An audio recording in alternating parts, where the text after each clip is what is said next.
face à ce monde complexe où beaucoup de certitudes sont remises en cause, ne doutez pas. Soyez fiers de votre pays, de nos armées, parce que cette fierté est légitime. Nous sommes l'armée la plus efficace d'Europe, nous avons la dissuasion nucléaire la plus indépendante et autonome d'Europe. C'est une force inédite dans le monde qui est le nôtre. Soyez fiers de cela. Soyez convaincus que vous avez en main tout ce qu'il faut pour réussir, pour tenir notre pays indépendant face à tous les risques qui s'éveillent.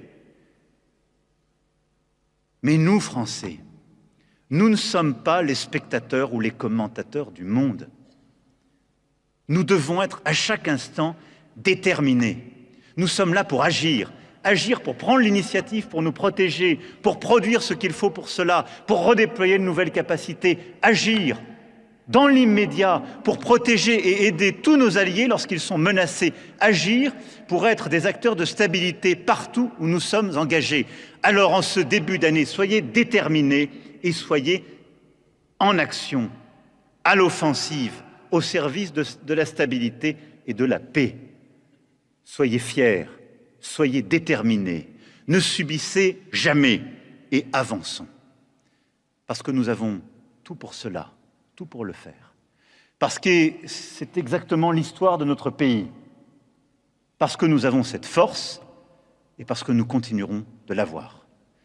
Vous l'avez compris, en ce début d'année, mes vœux sont des vœux pour vous, vos familles, vos frères d'armes, mais ce sont des vœux de détermination, d'engagement, de volonté. Ne lâchez rien et continuez. J'ai confiance en vous et je veux en ce début d'année vous redire ma fierté d'être là face à vous, ma fierté de l'engagement qui est le vôtre, car c'est ce qui tient nos armées chaque jour. Et c'est aussi la dette de la nation à votre endroit. Soyez fiers, soyez là et avançons. Vive la République et vive la France.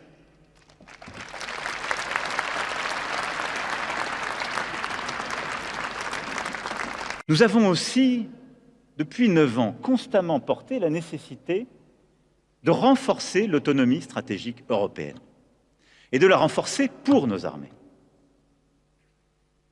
Nous l'avons fait au début assez seuls. Mais cette solitude ne doit jamais nous faire douter. Et je le redis ici avec force. Et regardez ce qui s'est passé ces dernières années. Tous ceux qui nous disaient « idée française, cette stratégie autonomique européenne » ou ce pilier européen de l'OTAN, se sont réveillés en février 2022 lors de la guerre d'agression russe lancée en Ukraine. Un mois plus tard, sous présidence française, lors du sommet de Versailles, l'autonomie stratégique européenne était consacrée dans une déclaration de l'Union européenne.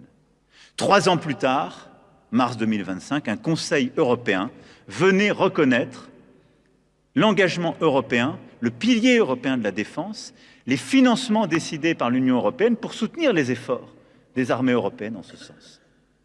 Ce qui était au début une conviction française face à l'évolution de la menace est devenu progressivement une évidence européenne. Nous avons eu raison de commencer, même seuls, et de tenir cet effort. Grâce à nos armées, grâce à la cohérence de notre stratégie, nous sommes une puissance crédible de stabilité en Europe, en Afrique, en Indo-Pacifique. Nous le sommes partout, nous avons des territoires engagés, partout où la paix est menacée, et nous le sommes en étant crédibles, fiables et lisibles. Et c'est une qualité rare dans le monde qui est le nôtre. C'est pourquoi, pour évoquer l'actualité plus récente, la France et les Européens doivent continuer, partout où leurs intérêts sont menacés, d'être là, sans escalade, mais intraitables sur le respect de la souveraineté territoriale. J'évoquais l'Ukraine. Au Groenland, territoire autonome du Royaume de Danemark, les Européens ont une responsabilité particulière, car ce territoire